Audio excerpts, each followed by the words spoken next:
Hi everyone. তো সেদিনকে আমি রেডি হয়ে আমার মায়ের জন্য অপেক্ষা করছি। ভাবা যায় যে মা আমার জন্য অপেক্ষা করে, আজকে নাকি আমার মায়ের জন্য অপেক্ষা করছি। তার কারণ কি না, কেনাকাটি করতে যাবো তো আগে সাগে রেডি হয়ে বেরিয়ে যাওয়াটা দরকার না, নাহলে ব্লেম নিতে হবে যে তোর জন্য দেরি হয়েছে। তো সেদিনকে গিয়েছিলাম কেনাকাটি করতে পয়লা বৈশাখের জন্য শ্রীরামপুর। আর সেদিনকে এতটাই গরম ছিল মারাত্মক, এবারে যেন একটুখানি বেশি গরমটা তাড়াতাড়ি পড়ে গেছিলো।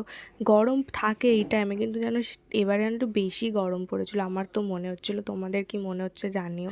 আর এখানে আমি একটু আমার জন্য টপ দেখছিলাম রেগুলার বেসিসের জন্য, পরতে টরতে যাওয়ার জন্য একটু হালকা ফুলকা একটু টপ আমার যেন পরতে বেশি ভালো লাগে, এই গরমে তো বিশেষ করে। আর এবারে ভাবলাম চলো মাকে অরুণ আইসক্রিম টেস্ট করানো যায়, কেন আমার মা কোনোদিনও অরুণ আইসক্রিম খায়নি। কেন আমার সাথে নয় বেরোয় না এরকম হয়, আমি অরুণ আইসক্রিম খাই, তো আনলাম না এবারে মাকে খাওয়াই, দেখি কেমন বলে মা। তো এখানে আমার মা তাড়াহুড়ো করে হাঁটছে, কেন প্ল্যাটফর্মে ট্রেন দিয়ে দিয়েছে।